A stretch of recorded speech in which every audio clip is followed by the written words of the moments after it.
Bonsoir à tous, les titres de ce 20h. Le rapport d'activité de l'année 2016-2017 de la Cour de justice de l'UEMOA a été remis aujourd'hui au chef de l'État ivoirien, président en exercice de l'UEMOA. Il a échangé avec la présidente de la Cour. Le gouvernement ivoirien veut réduire les importations dans l'industrie pharmaceutique. Nous visiterons dans ce journal une usine de fabrication de médicaments en pleine croissance dans la commune de Cocody. Le 19e Festival de la jeunesse et des étudiants de Sochi en Russie. 20 000 jeunes de 150 pays participent à ce rendez-vous mondial pour renforcer les liens au sein de la jeunesse du monde. Une délégation ivoirienne est sur place. Zéanois, dans le département de Tiassalé, a vu le lancement officiel de la campagne nationale de distribution de moustiquaires imprégnés pour la lutte contre le paludisme en cette petite saison des pluies. Merci à tous de nous suivre sur RTI 1. La présidente de la Cour de justice de l'UEMOA, reçue ce vendredi par le chef de l'État ivoirien. Au terme des échanges, Joséphine Eba Touré a indiqué être venue soumettre au président Alassane Ouattara, président en exercice de l'UEMOA, le rapport d'activité de l'année 2016-2017. Chiram Kofi Abola. Une rencontre d'environ 30 minutes, celle entre le président de la République, Alassane Ouattara, et la présidente de la Cour de justice de l'UEMOA, Joséphine Suzanne Eba Touré, ce vendredi. Au chef de l'État ivoirien, par ailleurs président en exercice de l'UEMOA, l'hôte du palais présidentiel dit avoir présenté des rapports d'activité. La Cour de justice de l'Union économique et monétaire ouest-africaine est venue faire une visite de courtoisie et d'information à son Excellence, Monsieur le Président Alassane Ouattara, président de la République de Côte d'Ivoire et président en exercice de la conférence des chefs d'État et de gouvernement de l'UEMOA. Donc nous sommes venus lui présenter le rapport d'activité de l'année 2016-2017 et aussi lui soumettre le programme d'activité de la Cour pour l'année 2018. Pour la présidente de la Cour de justice de l'UEMOA, cette rencontre avec le président de la République de Côte d'Ivoire est une occasion de bénéficier de ses conseils, des conseils qui, selon elle, sont essentiels pour lui permettre de toujours conduire à bon escient sa mission. Le ministre de l'Industrie et des Mines a visité une usine de fabrication de médicaments. Elle est en pleine croissance dans la commune de Cocody. Cette usine vient d'augmenter ses capacités de production avec la construction de nouvelles unités spécialisées notamment dans les injectables. Lanciné Bakayoko. Des comprimés, des sirops, des suppositoires, des pommades et des poudres. Ce sont là quelques produits pharmaceutiques habituels que cette unité de fabrication de médicaments installée à la Riviera met à la disposition des usagers. Aujourd'hui, l'usine élargit son champ d'action avec les solutions injectables. Le résultat d'une volonté politique affichée qui incite à investir dans ce secteur avec pour objectif de réduire la facture de l'importation. Donc nous allons dépendre moins des produits importés. Ça va faciliter l'accès aux médicaments parce que ça va permettre de réduire les coûts pour les médicaments. Donc l'accès, si on produit localement au lieu d'importer, qu'est-ce qui va se passer? Évidemment, les malades pourront avoir beaucoup plus facilement les médicaments parce que ce sera un coût moins élevé. La nouvelle ligne dédiée aux injectables permettra de conforter la capacité de production du site de près de 100 000 poches par an. La conquête de l'Afrique est ainsi engagée. Après la Côte d'Ivoire, continuer à rayonner sur le reste de l'Afrique, en commençant bien sûr par l'Afrique de l'Ouest, s'étendre sur l'Afrique centrale et l'Afrique de l'Est. La Côte d'Ivoire, pays attractif pour les investissements dans le domaine de l'industrie pharmaceutique, il s'agit maintenant de tenir compte du caractère stratégique des médicaments. Il était important qu'après avoir maîtrisé la chaîne de la commercialisation, la chaîne de la logistique, les acteurs ivoiriens, en particulier d'abord les pharmaciens, puissent faire une intégration en amont au niveau de la production, donc de l'industrie. Le secteur pharmaceutique ivoirien, c'est aujourd'hui 9 unités de production, dont seulement 5 actives, 700 officines, 10% de la demande nationale, 100 milliards de francs CFA générés. Des chiffres largement en deçà des objectifs nationaux, surtout comparés aux Ghanéens et Nigérians.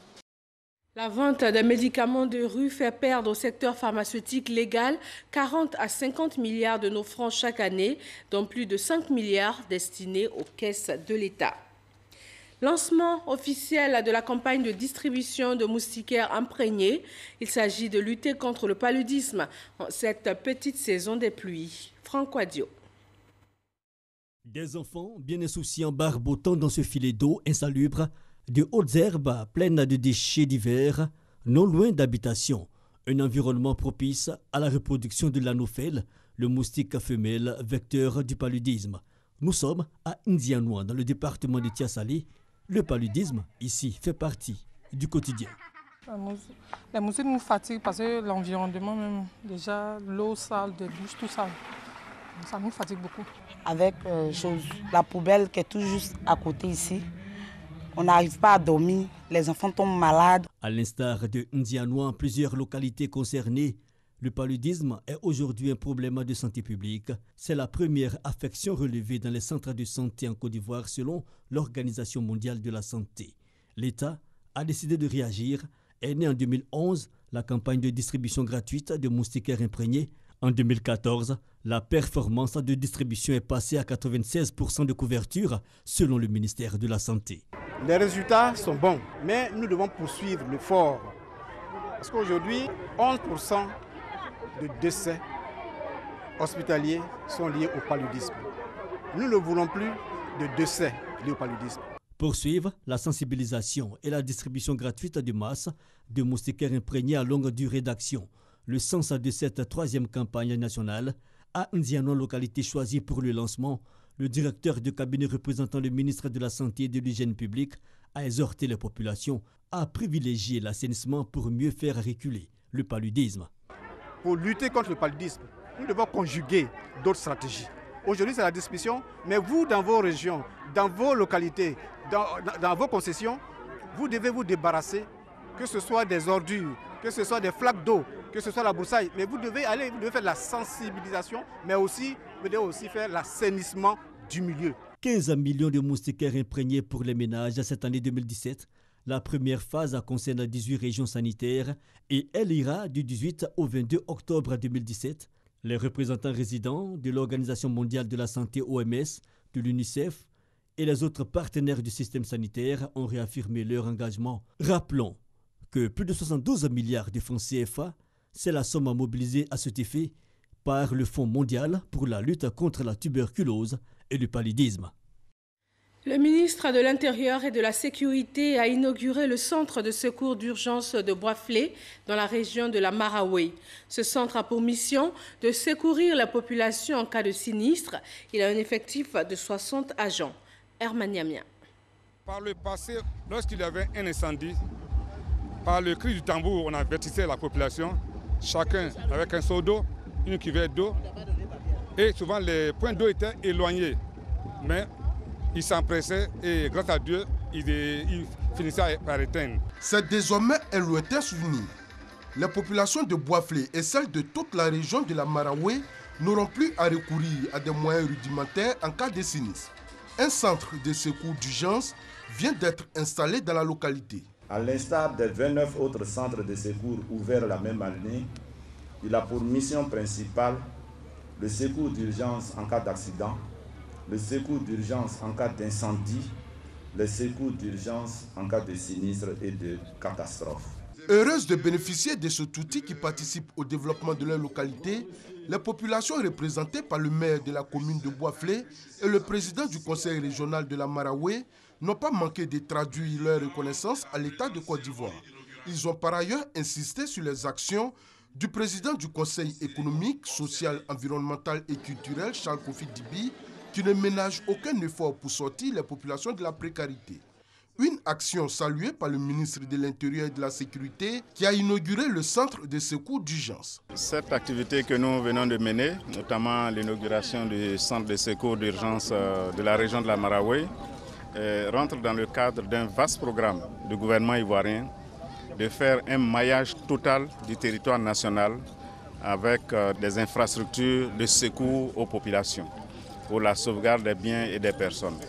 Et le cas de la Marawe est un cas totalement spécifique parce que c'est le premier centre de secours réalisé par les élus locaux. Avant la cérémonie d'inauguration du centre de secours d'urgence, le ministre Sidiki Diakité et toute l'assistance ont pu voir ces soldats du feu en action au cours d'un exercice de simulation d'un incendie dans un foyer. Pour permettre au centre de secours d'urgence de Boisflé dirigé par le sergent Alexandra Miezan de mener à bien sa mission, le ministre de l'Intérieur et de la Sécurité a fait don de 3 engins roulants. Du 1er janvier au 15 octobre 2017, le centre de secours d'urgence de Boisflé, d'un effectif de 60 sapeurs-pompiers civils, totalise 545 interventions dans la localité. Le ministre ivoirien des Transports a rencontré à Paris, en France, les responsables du groupe Bolloré en charge des travaux de réhabilitation de la voie ferrée Abidjan-Ouagadougou. Le début des travaux a été confirmé. Mamadou Kouassi. Au centre de cette séance de travail, la réhabilitation de la voie ferrée Abidjan-Ouagadougou puis jusqu'à Kaya. Ces travaux demandés depuis le traité d'amitié et de coopération en 2016 entre la Côte d'Ivoire et le Burkina Faso a connu un début difficile. Les responsables de la structure en charge des travaux ont rassuré le ministre Amadou Kouné et sa délégation du début effectif des travaux, avant de lui rappeler les raisons du retard. Sur la modernisation et l'achat de matériel de transport de marchandises et de voyageurs. Donc on a fait le point sur l'ensemble de ce programme qui sera réalisé à une cadence très soutenue, 32 millions d'euros par an pour la partie de la voie. Le ministre des Transports, Amadou Kouné, a dit aux responsables du groupe Bolloré l'impatience des gouvernements ivoiriens et burkinabés de voir la fin de ces travaux. Des investissements qui, selon le ministre, vont relancer l'économie des deux pays. Ces travaux vont coûter 202 milliards de francs CFA. Mais avant cette séance de travail, le ministre des Transports, Amadou Kouné et sa délégation ont échangé avec les responsables du groupe Thales, spécialisé dans la vidéosurveillance. Cette entreprise fait partie des structures en charge de la réalisation du projet du métro d'Abidjan. Ici en Côte d'Ivoire, ouverture du salon de l'enseignement supérieur français à l'université Félix Houphouët-Boigny de Cocody. Une trentaine d'universités et de grandes écoles de France sont présentes à cette tribune. L'objectif principal étant d'aider les jeunes Ivoiriens désireux d'étudier en France à mieux s'orienter. Serge Coléa. Les élèves et étudiants de Côte d'Ivoire n'ont pas hésité à faire le déplacement au forum de l'université Félix Houphouët-Boigny de Cocody ce vendredi 20 octobre 2017. Preuve que le salon de l'enseignement supérieur français intéresse des milliers de jeunes Ivoiriens. Beaucoup rêvent d'étudier en France et ce salon marque justement une étape importante de la procédure. J'ai fini la maîtrise. Je vais aller poursuivre mes études en Europe. La France propose des diplômes de qualité et reconnus sur le plan international. Donc, comment postuler, comment avoir une admission jusqu'à la demande de visa.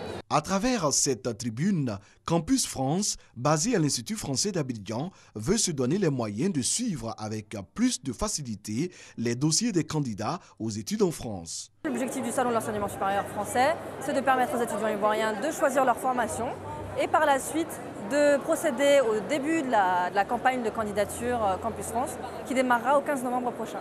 Une trentaine de grandes écoles, d'universités et de classes préparatoires sont à Abidjan pour présenter les offres les plus avantageuses pour les candidats de la Côte d'Ivoire. Et nous avons une représentation basée toute l'année ici en Côte d'Ivoire pour accompagner les étudiants ivoiriens dans les démarches pour intégrer une école de commerce. En compagnie de Gilles Huberson, nouvel ambassadeur de France en Côte d'Ivoire, la ministre de l'Enseignement supérieur et de la Recherche scientifique a apprécié d'elle-même la qualité des participants à ce salon. Ce salon s'inscrit parfaitement dans la globalisation de l'enseignement supérieur qui s'est engagé dans une réforme, la réforme licence, master, doctorat. Les étudiants ivoiriens étaient 1700 l'an dernier à partir faire des études en France. On espère atteindre 2000 cette année. Donc du coup, je dirais que la balle est dans le camp des étudiants maintenant. Ce salon se tient sur le site de l'université Félix Houphouët-Boigny de Cocody du vendredi 20 au samedi 21 octobre 2017. Le 19e Festival de la jeunesse et des étudiants de Sochi en Russie, du 14 au 22 octobre, 20 000 jeunes de 150 pays participent à ce rendez-vous mondial afin de renforcer les liens au sein de la jeunesse du monde. La délégation ivoirienne est conduite par le ministre de la Promotion de la jeunesse, de l'emploi des jeunes et du service civique, Serge Coléa. Des milliers de jeunes, environ 20 000 en provenance de 150 pays, défilent dans les rues de Moscou. Avec eux, les ministres en charge de la promotion de la jeunesse venus des 4 coins du monde. 10 km de marche pour célébrer la fraternité, l'unité, le brassage des intelligences et des cultures. Le ton de la 19e édition du Festival mondial de la jeunesse et des étudiants est ainsi donné. Après Moscou, les festivaliers se retrouvent à Sochi, ville située à 1600 km de Moscou, pour l'ouverture officielle en présence du président Vladimir Poutine. La délégation de la Côte d'Ivoire, conduite par le ministre de la Jeunesse, a suivi de près les temps forts de ce rendez-vous des jeunesses du monde. Le festival de Sochi et de Moscou nous permet en réalité de constater ce brassage, cette interaction entre les différents peuples, qui permet en réalité au peuple de prôner la paix, la diversité, le changement positif. Donc autant de valeurs que même les jeunes Ivoiriens qui sont présents ici ont eu l'occasion de s'en inspirer. Pour notre part, en tant que ministre de tutelle, nous allons mettre en œuvre ce qu'il faut pour pouvoir tirer les meilleures expériences. Donner, mais aussi recevoir, c'est tout le sens de cette tribune. Nous apportons notre plus dans le domaine surtout culturel, en montrant un peu le tam-tam et comment est-ce que ça se passe chez nous. Hormis cela, nous participons à des échanges, à des discussions, afin de pouvoir montrer que nous aussi, jeunes Ivoiriens, nous avons des projets, nous sommes entreprenants et nous pouvons apporter un plus à ce monde. Ce 19e festival des jeunes et des étudiants du monde qui se tient du 14 au 22 octobre à Sochi, en Russie, se veut un cadre d'échange, de partage d'expériences pour un monde meilleur dans un esprit de paix universelle. Sur le sol ivoirien, 3 villages de la région du Gontougo ont été raccordés au réseau électrique national. Les habitants de Datekro, Adandia et Nao ont désormais accès à l'électricité. Lancine Bakayoko. À Adandia, Datekro ou Nao, les 3 villages désormais connectés au réseau électrique, les populations n'ont pas boudé leur joie. La lumière aujourd'hui dans ces localités rurales, la fin d'une si longue attente pour ces populations qui avaient fini par croire qu'elles étaient définitivement condamnées à vivre dans l'obscurité. La preuve que le président Alassane Ouattara est un homme de parole. Je voudrais m'associer à la vaillante population, à la vaillante mutuelle du village d'Adandia pour dire merci. Merci au président de la République pour toutes les actions qu'il mène dans notre région. Le porte-parole d'Adandia veut espérer que le courant impactera positivement la qualité de la vie dans les 3 localités raccordées au réseau électrique. Le parrain, le ministre Kobena Kwasi Adjoumani, a profité de la liesse populaire pour inviter les villageois à tourner le dos aux querelles inutiles et surtout à se consacrer résolument au développement de toute la région.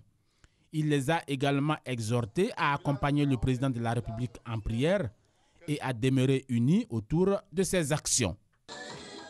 Le médiateur de la République et une mission de la Commission nationale des droits de l'homme sont à Bouna. Ils échangent avec les acteurs du conflit qui a conduit à des affrontements en mars 2016. L'objectif est de mettre fin à toute méfiance et surtout de ramener définitivement la cohésion sociale. Eugène Atoubé. C'est dans une atmosphère calme et tranquille que Bouna a accueilli l'équipe du médiateur de la République. Objectif de cette autre présence, s'assurer si les engagements pris 10 mois plus tôt en faveur de la cohésion sociale et la paix par la communauté vivant à Bouna ont oui ou non été tenus. Éventuellement, relever les écueils et obstacles rencontrés. La crise n'est pas totalement finie dans les esprits des Bounaïens et qu'il est important de continuer à sensibiliser ces populations à la paix. On a multiplié des actions pour des rencontres entre les communautés pour les appeler vraiment à la retenue, à ne pas se venger, à considérer davantage nos hôtes Nous sommes prêts à faire tout possible pour qu'il y ait une paix durable. L'engagement des communautés en faveur de la cohésion sociale tient en 12 points, au nombre desquels le respect de l'autorité de Garakorni II, roi de Bouna, et de tous les chefs coutumiers. Respecter la différence ethnique, politique et religieuse, faire recours aux comités de suivi et aux pairs médiateurs pour une gestion pacifique des conflits. Aujourd'hui, les communautés se fréquentent, il y a le marché qui est réunifié, l'autorité du roi qui était constatée est respectée. Pour moi, les obstacles, c'est de faire tout pour bannir les associations ethniques et demander au renforcement de nos cadres, que les cadres s'impliquent. Les populations dans leur ensemble et tous les acteurs participant à l'atelier de Bouna ont convenu qu'il faut régler la question de la manipulation des populations par les acteurs politiques.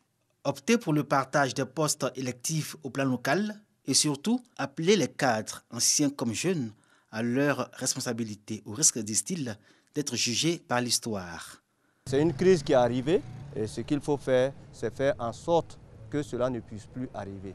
Sinon, entre les populations, à vrai dire, il n'y a pas de souci en tant que tel. Globalement, on peut dire que la situation est véritablement sur la bonne voie. Il y a des acquis, il y a des avancées sur le plan de la réconciliation.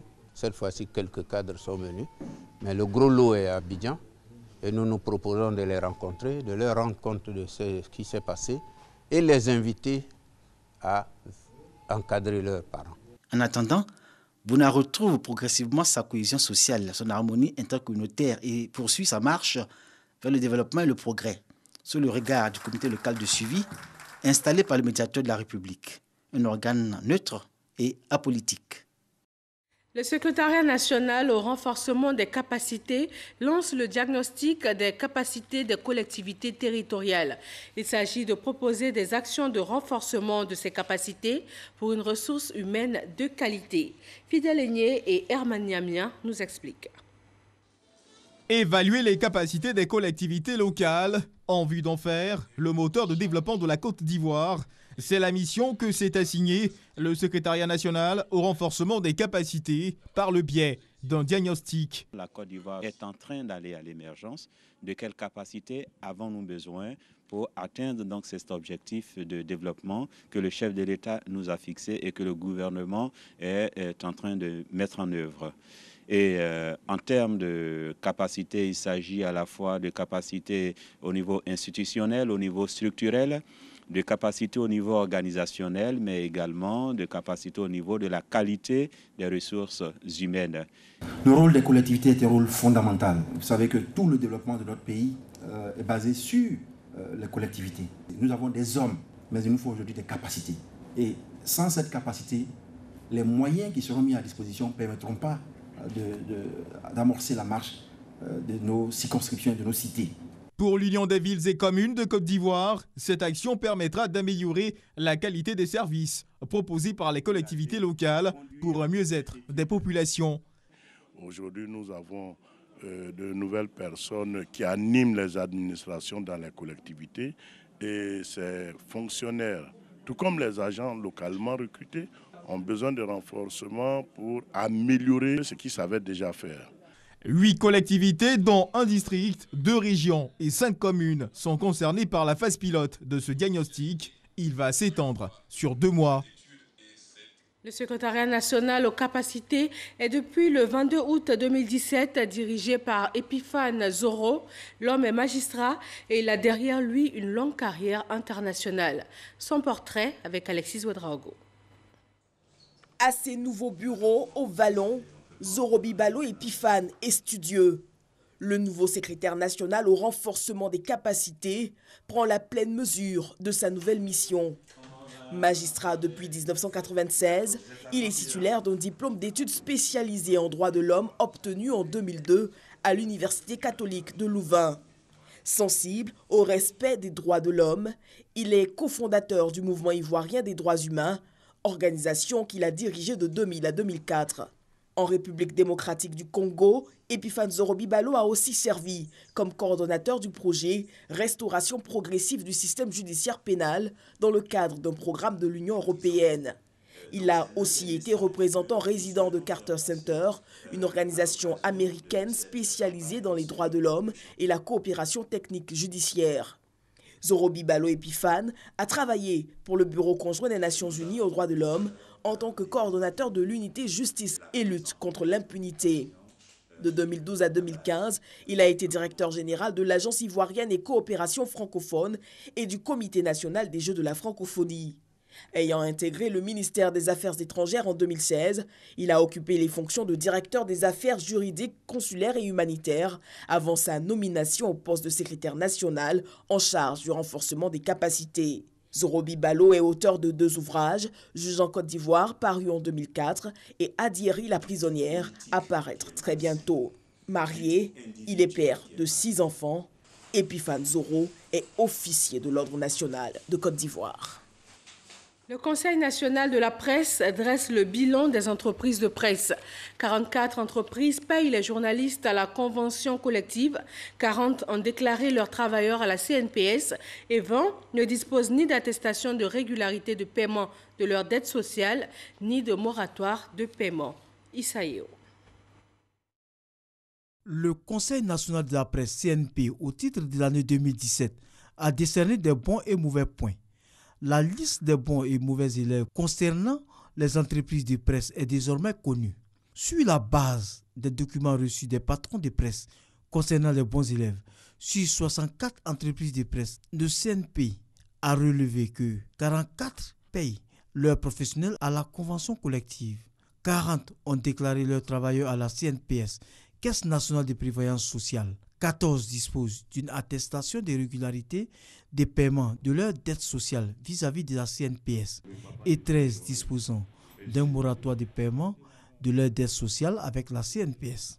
Pour ce qui concerne les mauvais élèves, 20 entreprises de presse ne disposent ni d'attestation de régularité des paiements de leur dette sociale vis-à-vis de la CNPS, ni de moratoire de paiement.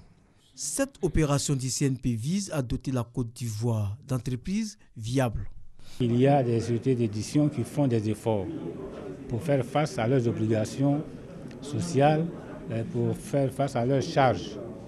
Mais il faut reconnaître qu'en face, les résultats financiers n'aident pas à aller plus loin que ce que ces entreprises de presse réalisent. Mais nous les encourageons à s'organiser, à mieux se restructurer. Les organisations de la presse saluent le travail de l'organe de régulation tout en l'invitant à la vigilance auprès des entreprises de presse. Vous avez tout le discours, c'est tenu autour de la convention collective, autour des salaires des journalistes, autour de la déclaration à la CNPS.